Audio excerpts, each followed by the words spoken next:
జ్యోతి, hello. ఏం చదువుకున్నారు మీరు? మేము విజయవాడలో ఉంటామండి. విజయవాడ. ఎంత దాకా చదువుకున్నారు? నేను డిగ్రీ వరకు చదువుకున్నానండి. ఇప్పుడేం చేస్తుంటారు తల్లి? హౌస్ వైఫ్ అండి. ఓకే. Home maker. బాగుంది తల్లి. జన్మజాతకం 6వ స్థానం చూపిస్తూ ఉంది. హ్మ్. ఆరోగ్య స్థానం చూపిస్తుంది. ఆర్థిక పరిస్థితిని చూపిస్తుంది. ఏం ప్రశ్న అడగాలి తల్లి మీరు? ఆర్థికంగా డెవలప్మెంట్ లేదు. హ్మ్. భర్త ఏం పని చేస్తారు? ట్రాలీ బిజినెస్ అండి. ఓకే తల్లి. పెళ్ళై ఎన్ని సంవత్సరాలాయా? 12 సంవత్సరాలు అయిందండి. 12 ఇయర్స్. 12 ఇయర్స్ అయిందండి. ఓకే. ఓకే. సరే తల్లి. జన్మజాతకం అయితే చాలా బాగుందమ్మా. ఎందుకంటే స్వాతి నక్షత్రం కదా మీది. తులారాశిలో జన్మించారు. ఈ లాస్ట్ 2009 నుంచినే కొంచెం బ్యాడ్ పీరియడ్ స్టార్ట్ అయింది మీకు. అవును కదా? అవునండి, చాలా డిస్టర్బెన్స్, మానసికంగా చాలా వేదన అనుభవిస్తున్నాను. 2009 నుంచి చాలా ప్రాబ్లమ్స్, అపవాదాలు, నిందలు, తర్వాత వేరే వాళ్ళకి సహాయం చేసేకపోయి మీరు చిక్కేసుకోవడము, కుటుంబస్తులే శత్రువులు అవ్వడం, ఇవన్నీ జరుగుతున్నాయి కదా. నేను మంచికెళ్ళినా నాకు చెడే అవుతుందండి ఎప్పుడు. అవును తల్లి. నువ్వు ఎవరినైతే ఎక్కువ నమ్ముతారో వాళ్ళే నీకు చెడు చేస్తారు. అది పరిస్థితి. కానీ నీ జీవితంలో నువ్వు ఎవరిని నమ్మినా కూడా ఆఖరికి వాళ్ళే మోసం చేస్తారు తల్లి. చాలా జాగ్రత్తగా ఉండమ్మా. జీవితంలో ఎవరిపైన డిపెండ్ అవ్వద్దు. అంటే భర్త పిల్లలు వీళ్ళంతా వీళ్ళపైన డిపెండ్ అవ్వ, వేరే వాళ్ళు ఎవరే కానీ డిపెండ్ అయినా కూడా వాళ్ళ నుంచి నీకు ప్రాబ్లం వస్తుంది అని అర్థం. ఎక్కువ ఏ దేవుడిని ఆరాధిస్తారు మీరు? శివుడండి. శివుడు. మీ ఇంటి దేవుడు? వెంకటేశ్వర స్వామి. కులదేవత? అదే వెంకటేశ్వర స్వామి అండి. ఓకే. ఎందుకంటే కులదేవత వేరు, ఇంటి దేవుడు వేరు తల్లి. తెలియదండి అయితే. ఎందుకో కులదేవత ఉంటుంది, విచారించండి. మీ కులానికి ఒక దేవత ఉంటుంది, ఎప్పుడు అంతే. ధర్మానికి ధర్మదేవత అంటాం, కులదానికి కులదేవత అంటాం. కులానికి ద్రోహం చేస్తే కులదేవత శాపం, ధర్మానికి ద్రోహం చేస్తే ధర్మదేవత శాపం. ఇలా ఉంటాయన్నమాట. కులదేవత శాపం వస్తుంది అని. అలా కులదేవతది మీకు కొంచెం తాపత్రయాలు ఉన్నాయి. మీరు మీ భర్త ఎన్నో కొడుకు వాళ్ళ నాన్నకి? రెండో కొడుకు. ఓకే. మానసిక ప్రశాంతత కోసం, లక్ష్మీ అభివృద్ధి కోసం నేను కొన్ని పరిహారాలు చెప్తాను, అది చేయండి. ప్రతి శుక్రవారం ఇంట్లో ఒక కలశం నిలబెట్టి, మీ వంశంలో మీ కుటుంబంలో కలశం పెడతారా ఇంట్లో? అంటే శ్రావణ శుక్రవారం అప్పుడు వ్రతం నోచుకుంటాం కదండి, ఆ టైంలో కానీ ప్రతి శుక్రవారం పెట్టరు దేవుడి గదిలో. పెట్టమండి. ఇక నుండి మీరు ఒక 16 శుక్రవారాలు కంపల్సరీ, ప్రతి శుక్రవారం కలశం పెట్టి దానికి రోజు పూజ చేసి గురువారం విసర్జన చేయాలి సాయంత్రం, మళ్ళీ శుక్రవారం ఉదయం పెట్టాలి. ఇలా ఒక 16 శుక్రవారాలు చేసుకొని ఈ 16 శుక్రవారాలు ఉదయము సాయంత్రం కూడా కనకదార స్తోత్రం చదువుకుంటూ ఉండండి. ప్రతి శుక్రవారం గోమాతకి ఏదైనా తినబెట్టి 5 ప్రదక్షిణలు చేయండి. ఇలా చక్కగా ఒక 16 వారాలు చేసుకుంటే తల్లి లక్ష్మీ అనుగ్రహం ప్రాప్తిస్తుంది. జాతకంలో ఉన్న దారిద్ర్య దోషం దూరం అవుతుంది. అన్ని శుభం జరుగుతుంది తల్లి. ఎప్పుడు ఆ దేవి అనుగ్రహం, పరమేశ్వర ఆశీస్సులు మీ కుటుంబపై ఉన్నాయమ్మ. నమస్తే. గురు బ్రహ్మ గురు విష్ణు గురుదేవో మహేశ్వర, గురు సాక్షాత్ పరబ్రహ్మ, తస్మై శ్రీ గురువే నమః.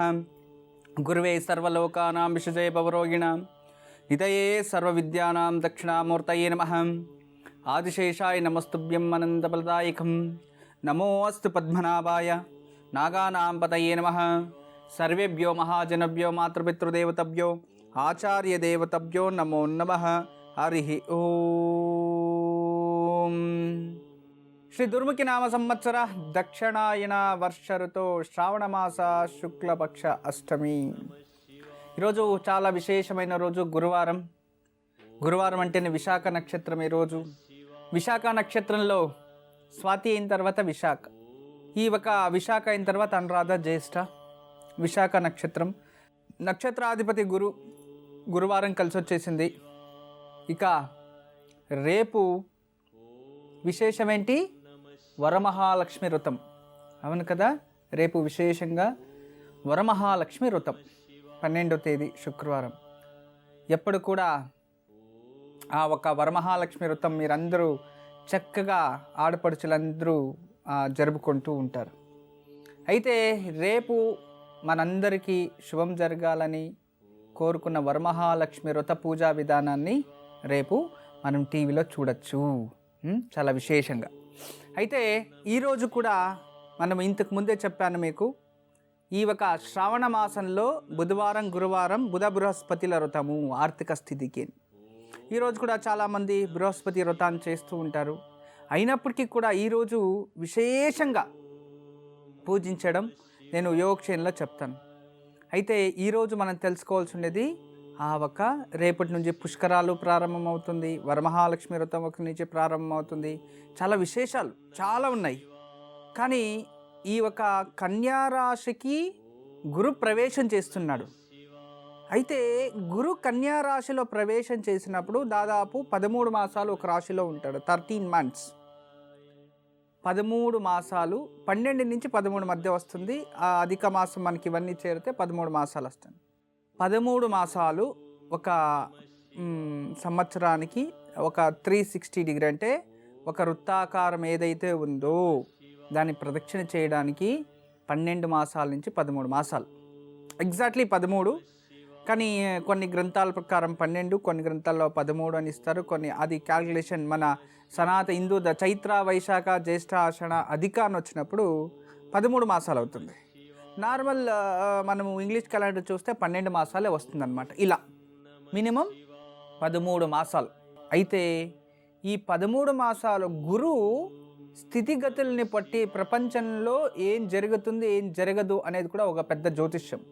గురువు మారిపోతారు కదా, ఆ గురువు ఏ లగ్నంలో మారుతున్నాడు, ఏ రాశికి ఎలాంటి ప్రతిఫలం ఉంటుంది అనేది కూడా తెలుసుకోవాలి. దాని విశేషంగా సోమవారం వచ్చి మీకు తెలియచేస్తాను. అంటే గురు బృహస్పతి గురు ఈ ఒక కన్యా రాశికి ప్రవేశం చేయడం వలన ఏ రాశి వాళ్ళకి ఎలాంటి ప్రతిఫలం, శుభం ఎంత అశుభం ఎంత చక్కగా తెలుసుకోవచ్చు. అది కూడా ఇక ఇన్ని రోజులు మనం అందరూ చూసుకున్నాము. ఇంతకుముందు మనం భవిష్యత్ వాణి మనం చెప్పినప్పుడు వెండి బంగారం గురించి కూడా మనం మాట్లాడుకున్నాం. సిల్వర్ బాగా రేటు ధరలు పెరుగుతాయన్నాను. ఆల్రెడీ 45-48 అయ్యిందన్నమాట. 48 రూపీస్ ఇప్పటి వరకు 48 వరకు చేరుకుంది. అంటే పెరుగుతూ ఉన్నాయి, తగ్గే ధరలు తగ్గుతాయి.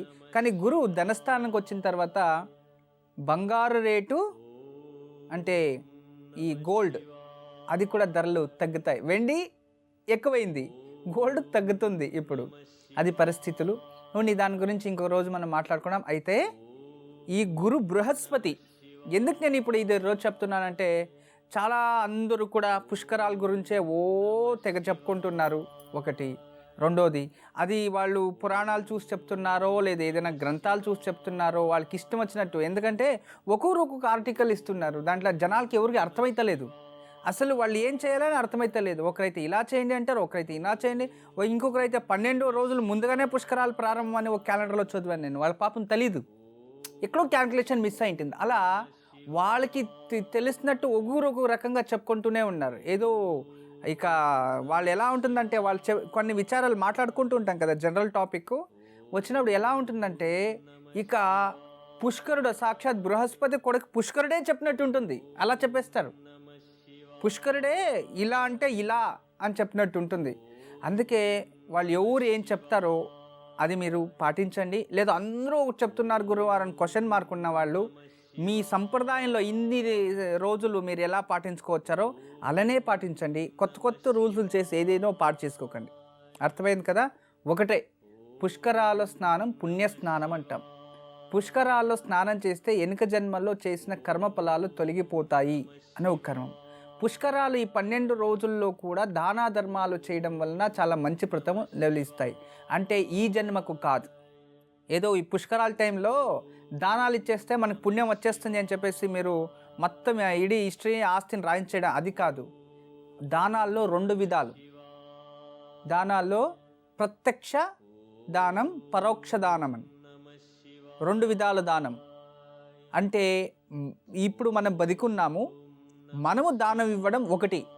రెండోది మన కోసం అది. రెండోది చనిపోయిన వాళ్ళ పేర్లలో వాళ్ళ ఆత్మకు లేదన్నా వాళ్ళ శరీరానికి వాళ్ళకి ముక్తి లభించని, మోక్షం లభించని అని దానం ఇచ్చేది వేరు.